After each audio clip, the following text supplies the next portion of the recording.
It's Cwmorthin Quarry. Just having a explore of this whole area.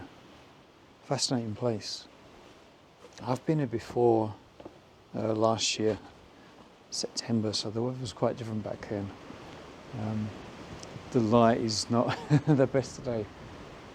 There is some blue sky, but it's mostly grey and a bit breezy. So I'm trying to make the best of the weather. But this is I think an old quarryman's cottage, if I remember reading about this. Long abandoned. Just got the stone or the slate shell. I've taken a few photos in here, really just to document the building in effects. It's kind of what this photography is, all around Wales and the slate area. I just want to document what's here because it changes so quickly.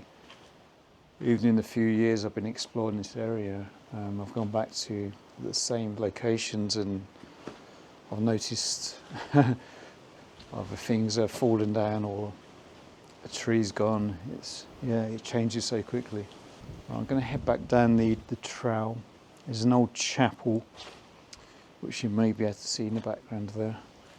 So I'm going to take a shot of that and see what else I can do. I may head down to what's called the Ferry Glen. It's the gorge cuts through the rocks there.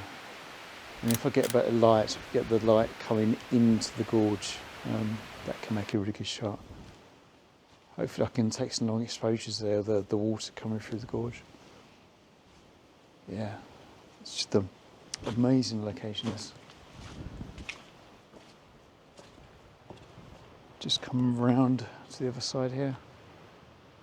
And we're going to see the quarry goes back into the distance there.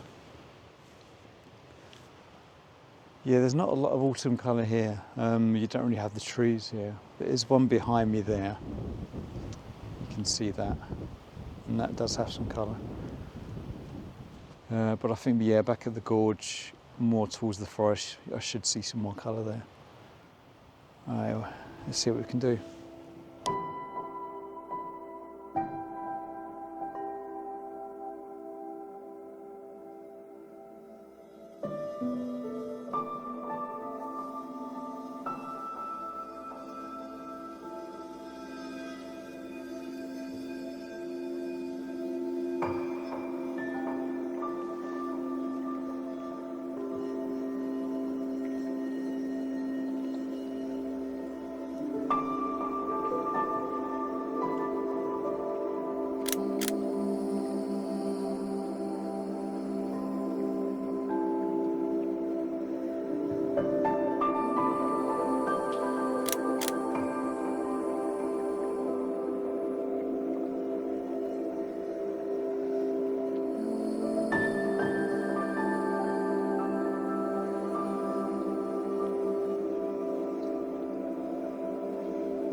much.